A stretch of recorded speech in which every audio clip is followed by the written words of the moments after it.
질 레이저, 질 필러, 수술 이렇게 초이스를 할 수가 있는 건데 일단 객관적인 데이터가 나와야 환자의 환경이나 상황이나 모든 걸 고려해서 이제 수술을 권하게 되겠지. 안녕하세요, 원장님. 안녕. 네, 오늘은 질 필러가 좋냐, 질 레이저가 좋냐, 근데 네. 뭐가 좋을까 이렇게 생각이 되더라고요. 그러면 좀 이제 우리가 객관적으로 좀 오늘 얘기를 좀 해볼게요. 일단 요거를 판단할 때 뭘 써야 될지가 제일 중요하잖아. 그래서 우리 병원은 객관적인 데이터를 위해서 질압 측정 기계라는 얘기를 써요. 그 기계가 뭐냐 하면 질내에 이제 어떤 측정을 하는 건데 네 가지를 측정할 수 있는 기계가 있어요. 네. 질 이완으로 왔다. 질 이완이 어느 정도 되는지 객관적인 평가를 해야 되잖아. 네. 그 평가를 하는 기계라고 보면 돼. 그러니까 우리가 쉽게 얘기해서 그냥 진단 기계라고 보면 돼. 이렇게 질환을 이걸로 볼륨 측정하는 측정을 하는 거지. 그래서 데이터가 이제 한 4가지 정도 데이터가 컴퓨터로 출력을 하게 되니까. 그러니까 이 데이터를 보고 나면 아무래도 환자분들이 조금 객관적인 데이터를 정확하게 측정을 해가지고 보게 되면 환자분들 이해하기가 쉽고 나도 설명하기가 좀 편한 거지. 방금 보고 왔잖아요. 그걸 어떻게 알 수 있는 거예요? 첫 번째는 이제 질 용적이라 그래가지고 질환의 볼륨이 어느 정도 되는지를 보는 데이터가 나와요. 일반적으로 이제 질 용적은 정상적인 결혼 미혼의 여성, 관계를 안 한 여성들이 한 55cc 정도 용적이 나와요. 근데 저거는 이제 그 용적이 어느 정도 되는지를 평가해 줄 수 있는 그 데이터가 나오는 거고, 두 번째는 이제 질 안쪽에 있는 근육의 파워, 얼마나 잘 이렇게 수축을 해주냐는 파워에 대한 데이터가 있을 거고, 세 번째는 그 파워를 얼마나 유지할 수 있냐는 데이터가 있고, 그 다음에 마지막은 근막이 어느 정도 잘 버티느냐. 이 근막은 질근막을 얘기하는 건데, 질환의 이제 점막과 근육 사이에 약간 막이 있는데 이 부분 되게 중요한 요소거든.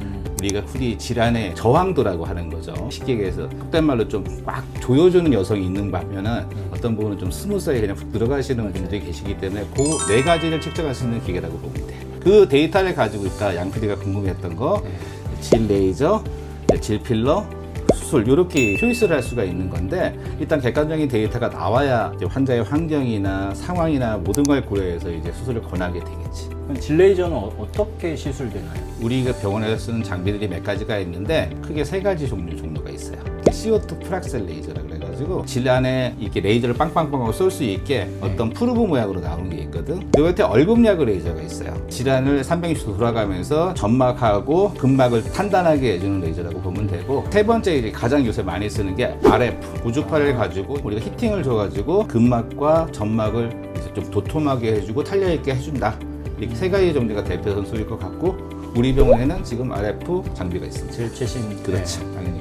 내 경험상 봤을 때는 3가지 다 비슷하다고 봐. 그런데 이제 어떻게 하면 좀 더 환자분한테 안 아프고 빨리 되고 위생적으로 되느냐에 따라 다른 거고, 우리 병원 같은 경우는 프로브가 환자분 개개인당 쓰게 돼 있어. 그래서 버리는 거야. 거기에 이제 질 레이저 샷수가 또 정해져 있는데 그 샷수도 기계의 특성에 따라 다르게 돼요. 그러면 여기서 질문이요. 질 필러 그리고 질 레이저 그 2가지 중에서 원장님은 어떤 걸 추천하세요? 아까도 설명드렸지만 사정이 다 다르거든. 일반적으로 이제 우리가 질압 측정을 했을 때 아까 정상이 55 정도 볼륨을 가지고 있는 전략을 봤을 때 내 기준은 한 65 정도까지는 레이저를 보내. 레이저가 이제 간단하게 시술 받고 다음에 바로 생각이 되니까 내 기준으로 한 75 정도 볼륨이 나오면 그때는 레이저보다는 필러를 권하게 되지. 그러니까 쉽게 얘기해서 좀 이완도가 좀 더 심하신 분들은 필러를 권하게 되는 거고, 필러로 넣었을 때도 이게 해결이 안 될 정도의 심한 이완이 있는 사람들은 이제 수술을 권하게 되는 거예요.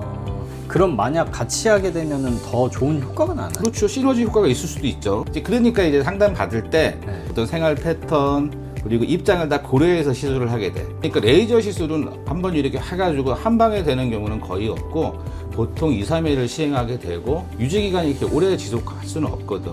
수축을 이루긴 하지만 계속적인 관리가 필요하다. 그렇게 이해하면 될 거야. 이제 이해한 것 같아요. 어떻게 보면 얼굴 피부도 거상하면 수술이 되겠고, 그렇지. 필러 넣으면은 이제 약간 필러랑 그런 똑같고, 거지. 레이저는 꾸준히 받아야 되는 거고. 그렇게 이해하면 될 것 같고, 다음에 레이저도 좋은 경우가 있을 수 있어요. 폐경 전이나 폐경 되신 여성분들.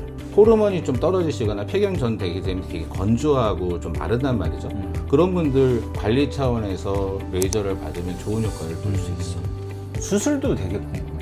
수술은 너무 복잡해서 일단 그 수술은 다음 세션에 내가 좀 자세하게 설명을 해줄게. 또 기다려야 되네요. 뭐 항상 우리 양 PD 자주 오니까 올 때마다 궁금한 거 싸들고 오면 내가 또 알겠습니다. 자세하게 설명해 줄게. 그럼 다음 시간에 수술에 대해서 좀 알려주세요. 그럼. 네. 그럼 그렇게 하도록 할게. 알겠습니다. 오늘 감사합니다. 음. 네.